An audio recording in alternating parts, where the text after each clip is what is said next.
Este es el primer panel. Como les comenté, es el rol del legislador con respecto a la innovación y la tecnología en Argentina. Estamos junto a Marina, estamos junto a Darío, estamos junto a Santiago y me gustaría comenzar con el siguiente comentario y permitirles, chicos, que ustedes den sus opiniones, que lo hablamos un poco más conversatorio, si ustedes tienen ganas también abrir a preguntas al público, pero comenzar con lo siguiente. En el contexto actual que vivimos, no solo en Argentina, pero en el mundo, de estas nuevas tecnologías que avanzan tan rápido y teniendo en consideración también este principio del derecho de que los hechos anteceden al derecho, ¿cómo ven el rol del Estado para poder keep up, para poder mantenerse a la paz, al par de todo lo que está pasando? Desde hay que regular sí o sí, hay que no regular y esperar, hay que encontrar un punto medio. ¿Cómo lo ven ustedes? Bueno, gracias, antes que nada por la invitación. Y un poco lo decías al principio, la innovación y la regulación se ven como fuerzas siempre opuestas, ¿no? Una acelera y la otra constantemente frena. Y eso es lo que tenemos que pensar como un paradigma distinto en la regulación. A ver, yo no soy muy pro regulación todo, pero nosotros tenemos que pensar en la seguridad, en el interés público. Y a través de una regulación inteligente, esta Smart Regulation, que a mí me encanta el movimiento en el mundo, porque lo que busca es una regulación flexible, que se adapte y como decías, que vaya acompañando la velocidad de la innovación y que además la potencie, no solo que la acompañe.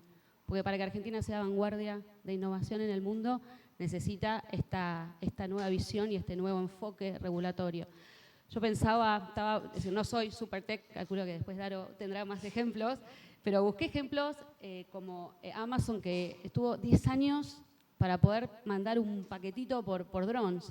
O todavía, por ejemplo, no está resuelta la responsabilidad de un coche autónomo. Si tiene un accidente, ¿de quién es la responsabilidad? ¿Del conductor?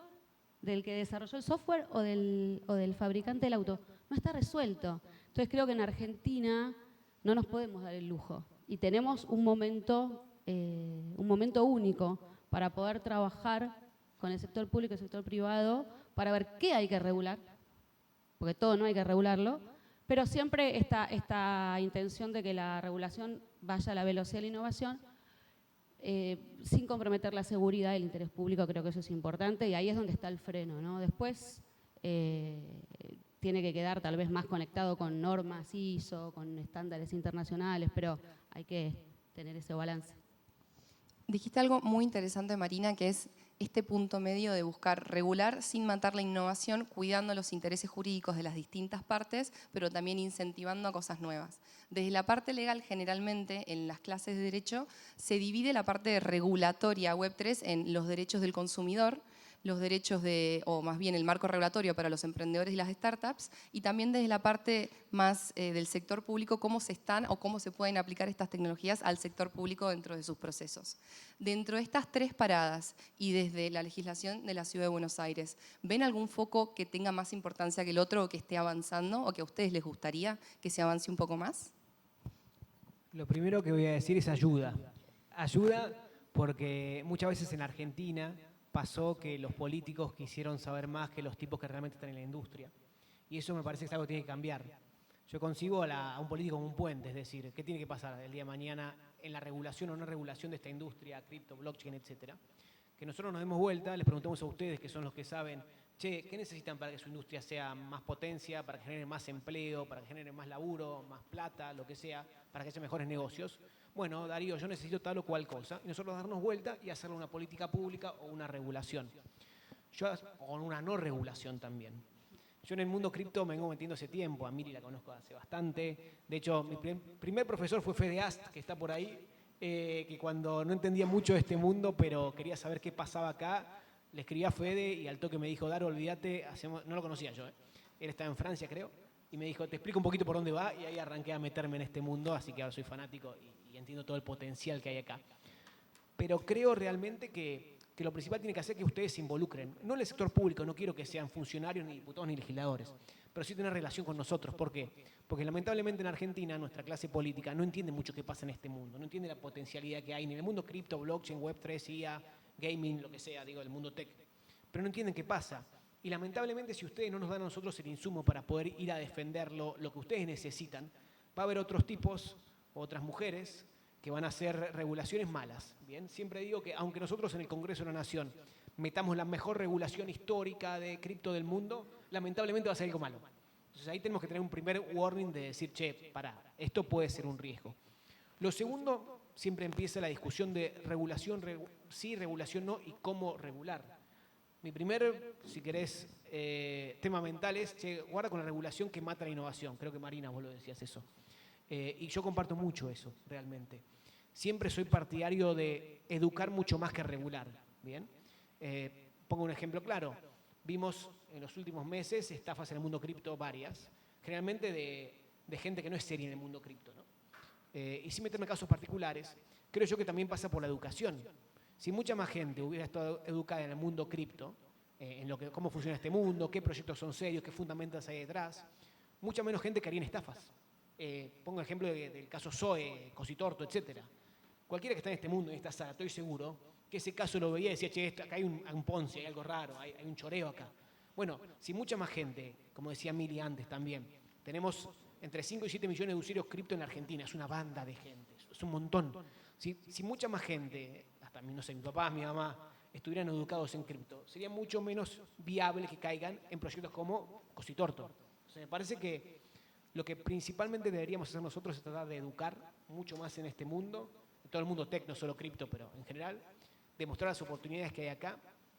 Obviamente de tratar de regular lo menos posible para no frenar la innovación, y lo poco que regulemos, que sea en conjunto con ustedes. Que ustedes nos digan qué regulación necesitan y si necesitan regulación. Después, todo el resto puede ser un Frankenstein que yo no me animo a abrir esa caja de Pandora, por lo menos en Argentina. Si hoy en día ni Estados Unidos sabe cómo regular la IA, por ejemplo, no tiene idea. Y de hecho, personalmente, yo creo que la regulación de Europa ha sido mala y cortó un poco la innovación. Si Estados Unidos te dice, che, pará, yo no quiero regular la IA porque por ahí China me gana, ¿cómo en Argentina podemos llegar a regular en el Congreso de la Nación, que les juro que no saben tanto de blockchain como ustedes creen, y que cuando me ven a hablar a mí de estas cosas, cripto, blockchain, etcétera, me dicen, Daro, no sé qué haces, pero sigue haciéndolo porque queda lindo. Imagínense ustedes lo que vamos a llegar a hacer acá. Por eso, principalmente ayuda hacia ustedes, estamos a disposición para laburarlo. Creo que el Estado tiene que modernizarse totalmente. Uso mucho la frase hackear el Estado, porque el Estado, como lo conocemos, fue diseñado para el siglo XX, fue diseñado para un mundo que ya no existe, y hoy en día hay un choque muy grande entre el mundo privado y el mundo público. Vos en el mundo privado tenés una experiencia de usuario, de cliente, de ciudadano, que en el mundo público es absolutamente lo contrario.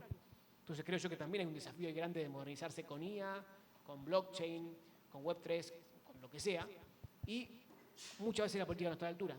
Así que de vuelta, vuelvo a mi pedido de ayuda inicial. Estamos acá para laburar en conjunto y para hacerles caso a ustedes.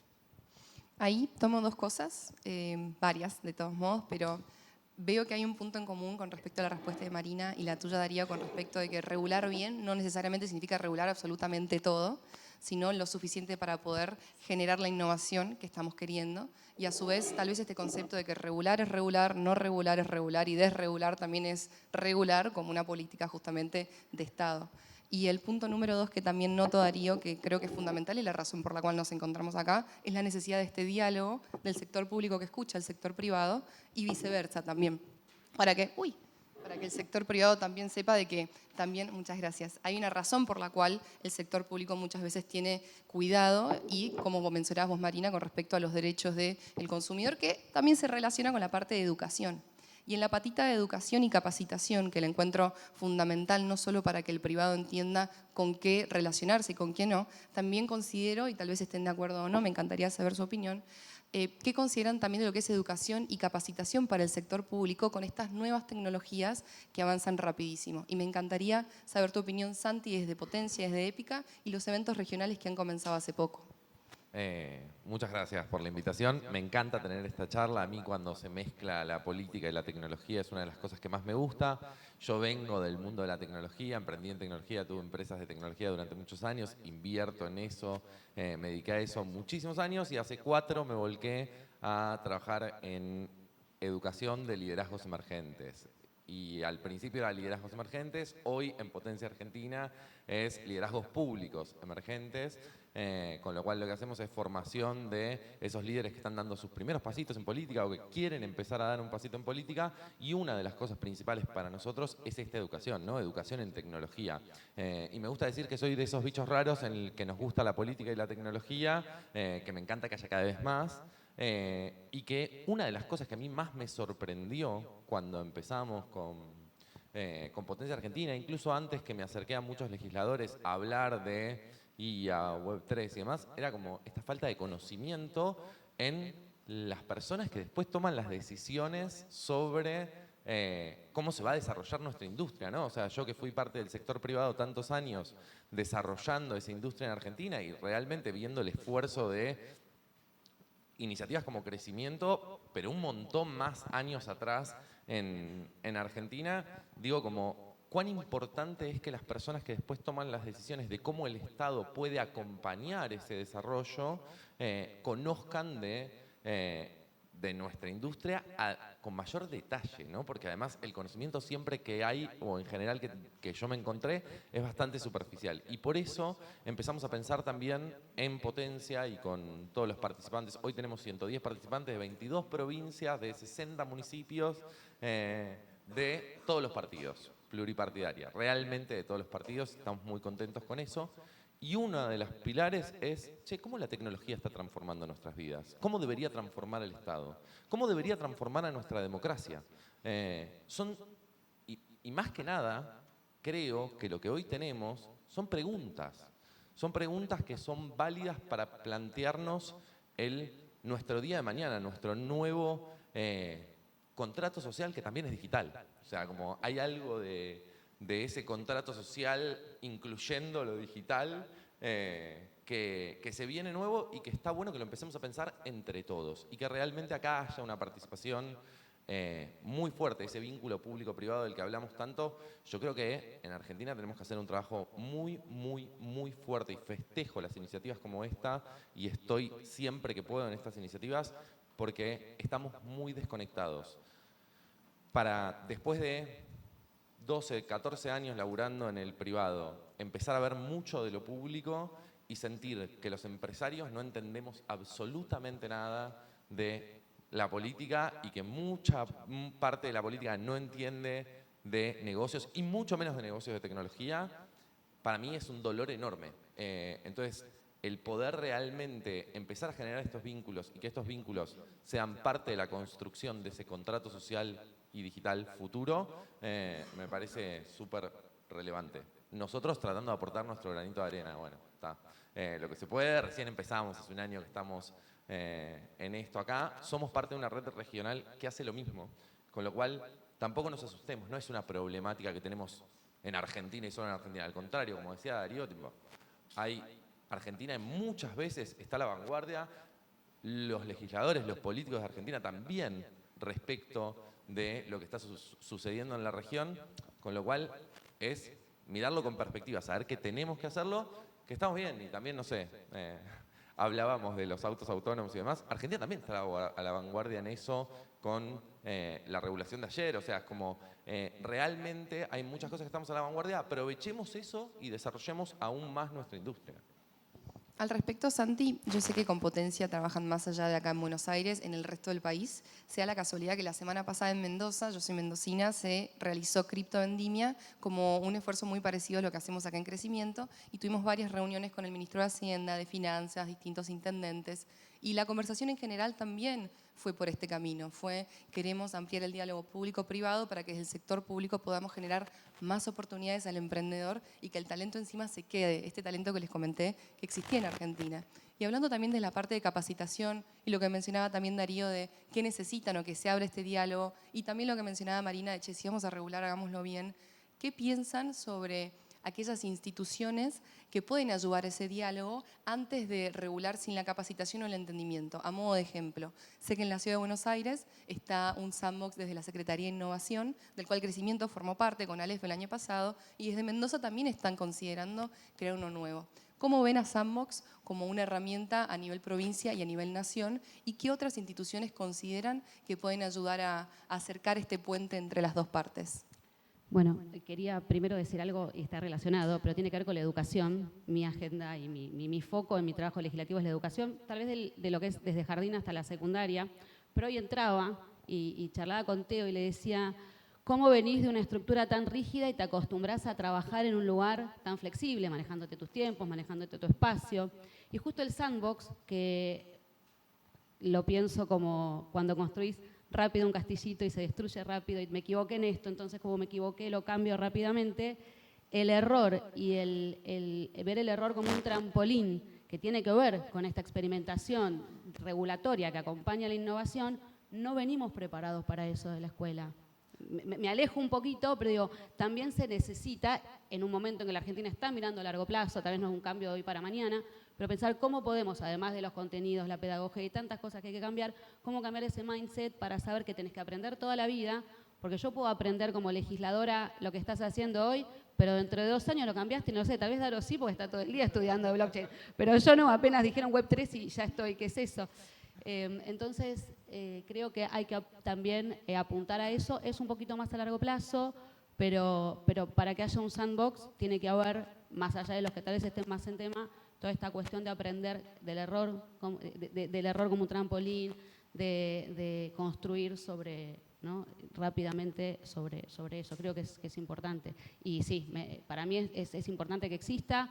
El regulador tiene que estar al lado del científico, del innovador, del startup, del desarrollador, porque solo desde esa combinación entre lo que la legislación permite o hay que cambiar para que este producto pueda ser implementado rápidamente, lo mismo el desarrollador para ver cuáles son las trabas o por dónde iría ese producto, ¿no? Sí. Mira, yo creo que la principal virtud o cualidad que tenemos que tener los seres humanos en el mundo que viene es la adaptabilidad al cambio. O sea, más allá del conocimiento, más allá de los estudios, es saber adaptarnos al cambio. ¿Por qué? Porque estamos en una época en la cual cambia todo el tiempo. Como esa película que ganó el Oscar hace un tiempo. Pero creo que lo que está pasando es que cambia todo el tiempo. Los sandbox de alguna manera te permiten adaptarte a ese cambio, ¿no? Porque el sandbox básicamente es como un espacio regulado mucho menos en el cual vos puedes hacer pruebas, resumiendo, ¿no? O sea, lo que es. Entonces vos ahí tenés un lugar de pruebas como si fuera un laboratorio para los científicos, para los químicos, pero en el mundo real, en el cual vos podés hacer pruebas de distintos tipos. En este caso, Miri hablaba sobre el sandbox más relacionado a estas industrias que nos gustan a nosotros, ¿no? Y también creo yo que... ¿Se cortó el audio? ¿Se escuchó algo lo que dije? Parecía Forrest Gump cuando habla en la película que dice el secreto de no sé qué y...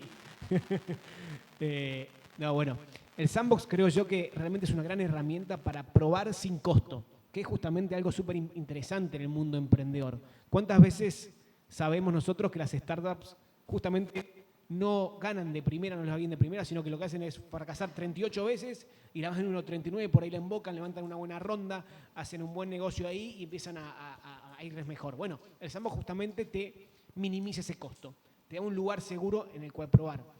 Y también quería meterme con algo que vos dijiste, Miri, sobre el tema herramientas en el Estado y capacitaciones. Yo creo que el Estado tiene una gran oportunidad con estas nuevas tecnologías para generar la confianza de la ciudadanía en la política. ¿Por qué? Porque se ha perdido por choreos, por poca transparencia, por poca eficiencia. Y estas herramientas justamente ¿qué dan? ¿Blockchain qué es? Una herramienta trazable, vos sabés en todo momento qué pasa en cada lugar, transparente, podés verlo en cada momento, descentralizada, no la podés truchar y está todo en distintos lugares. Estas herramientas, ¿qué tan importantes son para un Estado que perdió la confianza? Pensemos, por ejemplo, en las compras y contrataciones públicas.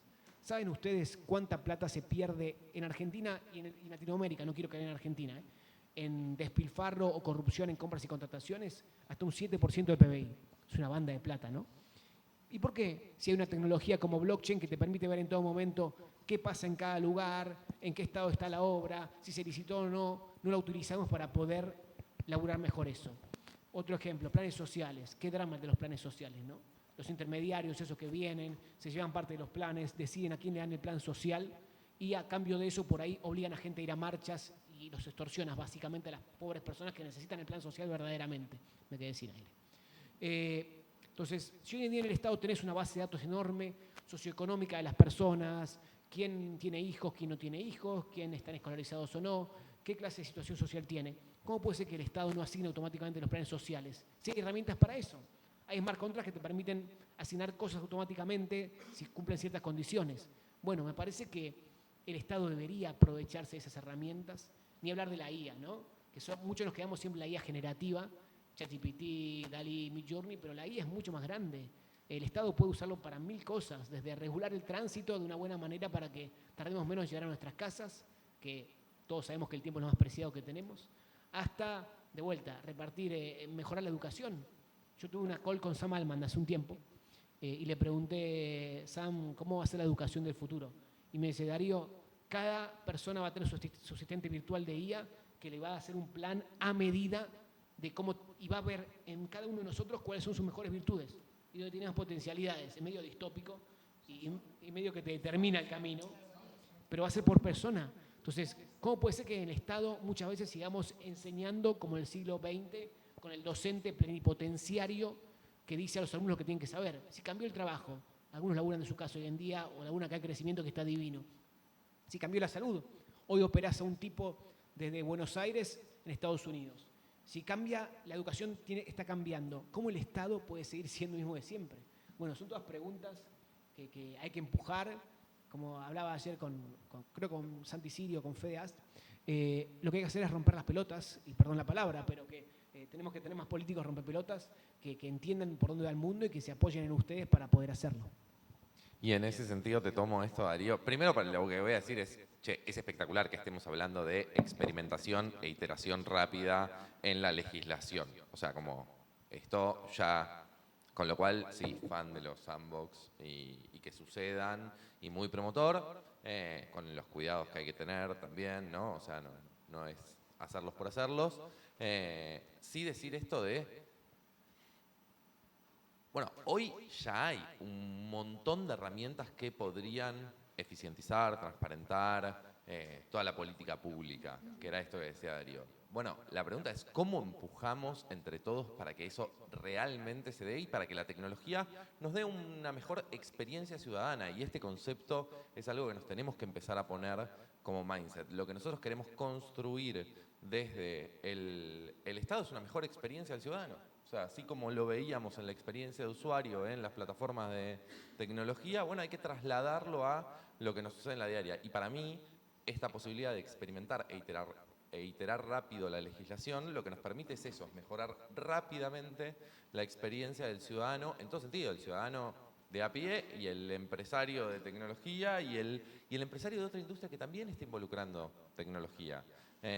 Y sí me encantaría empezar a ver en el Estado argentino, en todos los estados, esta lógica más de, no sé, hay muchísimo software hoy para mejorar, medir, transparentar la compra del sector público. Y no es de Argentina, esto no está sucediendo a la velocidad que sucede en el privado, dentro de lo público, en el mundo y en la región. Y hay que tratar de avanzar con eso. Si me preguntás, trabajaría mucho más para que logremos legislar esa transparencia lo más rápido posible, que es lo que va a acelerar todo lo demás. Al fin y al cabo, si realmente logramos introducir estas tecnologías en el seno del Estado y nos acostumbramos a que la tecnología se adopta rápidamente en el Estado, seguro vamos a ser una sociedad más próspera y más rápida, adaptable a esos cambios que se vienen cada vez más rápidos y que estamos súper bien parados. Otra vez, como la industria argentina, y no solo la industria de la tecnología, todas las industrias están atravesadas hoy por la tecnología, la industria argentina tiene esa capacidad de adaptación más rápida en general que las industrias en la región. Bueno, si también acompañamos eso desde el Estado, seguramente vamos a construir algo mejor. Y esto requiere, otra vez, perdón que sea tan insistente y tan molesto con esto, de la interacción público-privada. Y esa se construye de todos los lados, acompañando, ayudando, empujando, metiéndonos, ¿no? Como en esta búsqueda. Yo te voto. No, yo vengo, todavía me reconozco empresario y hoy en este rol de transformación, pero también con esta lógica, ¿no? O sea, como en Potencia Argentina, cuando miran nuestros pilares educativos, son estos, son la transparencia, la tecnología y cómo nos afecta, y el diálogo, es como, esto es lo que estamos tratando de construir. Tenemos que innovar, Daro, en cómo es la legislatura, que más allá de que haya legisladores y comisiones, tengamos a ustedes, sin ser legisladores, como dijo él, con muchísima más interacción, y no solamente cuando hay una cuestión o un tema que se va a regular, sino constantemente. Yo ahí me quedé con algo que dijo Santi, que tiene líderes tecnológicos que se quieren meter en política. Mandámelos al PRO, por favor. Si dejo Pero, un Daro, comentario más ahí también, es notar una pequeña cosa dentro de lo que viene este conversatorio que creo que va espectacular, que es lo siguiente. Empezamos hablando del rol del Estado para ayudar a la innovación y la tecnología y cómo puede llegar a regular para ayudar a los proyectos del sector privado, pero eso no quita que también estemos hablando en este momento de qué puede hacer el Estado para modernizarse y también tomar este tipo de tecnología dentro de sus procesos y los distintos tipos de operaciones que tienen. Y a partir de ahí también preguntarles a ustedes, chicos, ¿qué les gustaría ver como propuesta del Estado? Y más allá de, mencionaron algunas, Darío, vos también mencionaste, estabas hablando recién, Marina, más allá de qué les gustaría ver a ustedes como propuesta del Estado con respecto a innovación y regulación, ¿qué desafíos también ven para que eso pase? Y creo que ahí puede abrirse un diálogo muy interesante. Bueno, si queremos que esto pase y vemos estos obstáculos, ¿cómo hacemos para encontrar un camino que lo vuelva más fluido? Bueno, arranco si quieren. A ver, cosas que yo espero, dije alguna recién, le puedo dar un poquitito más de detalle. Software para optimizar cómo salen los pliegos de compra con AI basado en toda la información de pliegos del lugar, de la región, del país, etcétera. Ya hay, existe, se puede implementar. Software para segmentar la información que tiene que ser privada en las licitaciones y la que se puede publicar y métodos para hacer eso y transparentarlo sobre blockchain. Ya existe, ya hay pruebas acá, o sea, hay pruebas dentro del país. Como en esas yo espero que avancemos muy rápido. Yo, igual, la que esperaría más fuertemente son este estilo, todas las que tienen que ver con transparencia.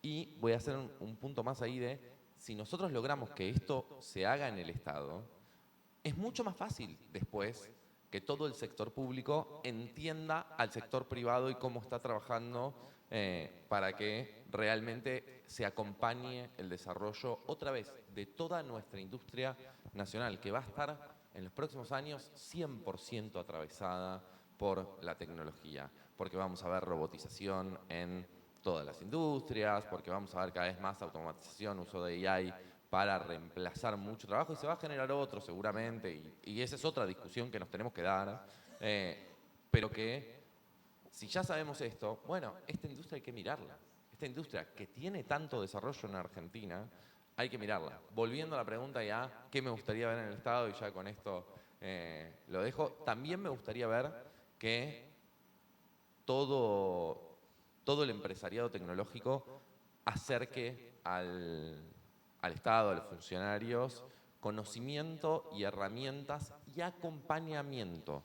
Porque no es solo, hola, existe esto, sino es cómo lograr pasar todas las trabitas burocráticas que hay bastante bien puestas en el Estado para poder implementar estas cosas. O sea, es como no tiene, si se quiere, o por lo menos desde mi experiencia, no tiene la velocidad o la simpleza que puede tener implementar estos cambios en una compañía. Entonces hay que entender junto con los funcionarios, los legisladores, cuáles son todas las trabitas que hay que ir levantando. Y muchas veces son 1.000.000 y por ahí hay que encontrar cuáles son esos mínimos cambios que se pueden ir haciendo para avanzar en la implementación.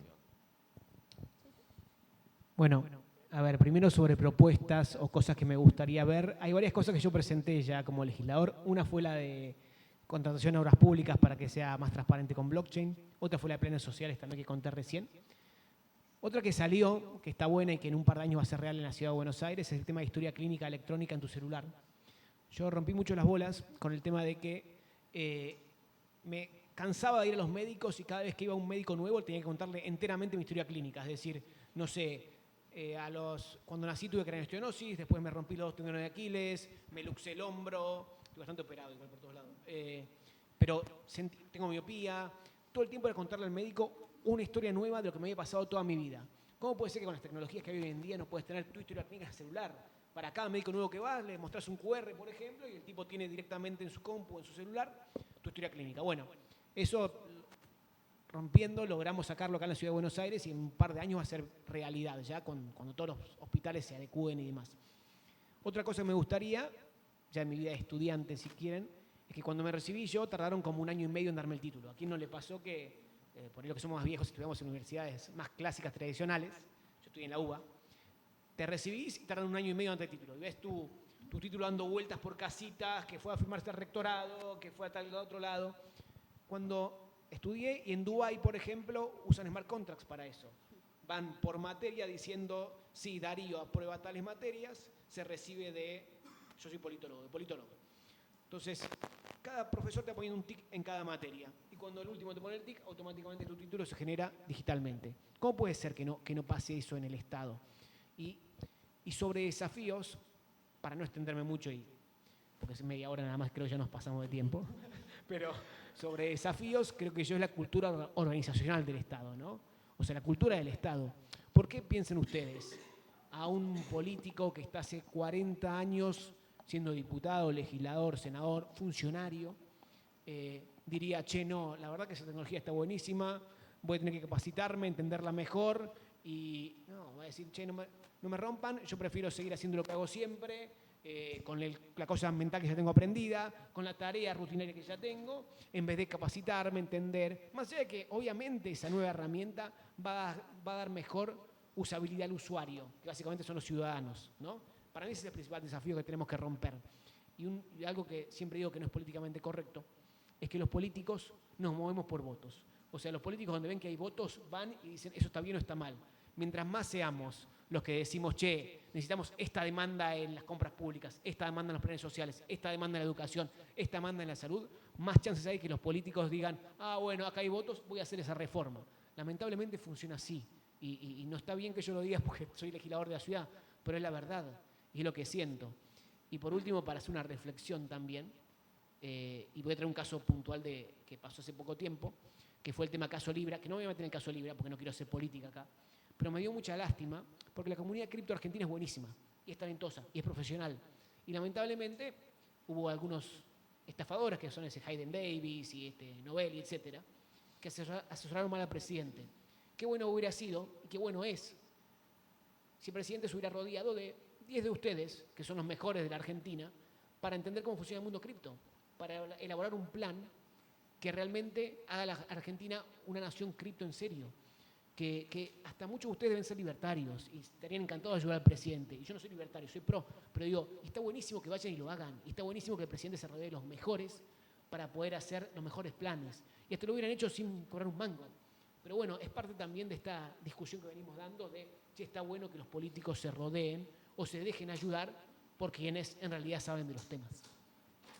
Bueno, ¿qué me gustaría ver? Primero me fascina que estemos hablando de la sinergia público-privada y es fundamental. Ahora, me gustaría ver que lo que puede hacer el privado lo haga el privado y no lo haga el Estado. Es decir, que empecemos un poco a delegar un montón de aquellas cuestiones que pueden ser administradas, aunque el Estado lo financie, ¿no? Es decir, vuelvo a la educación, perdón, pero es a lo que más me dedico y pensando un poco en legislación innovadora respecto de esta descentralización, de este poder delegar y que si el privado o la administración privada demuestra que lo hace mejor, porque claramente estamos intentando que el Estado aprenda, que pueda aprender un poco, pero no tengo la esperanza de que aprenda del todo lo que hace el privado.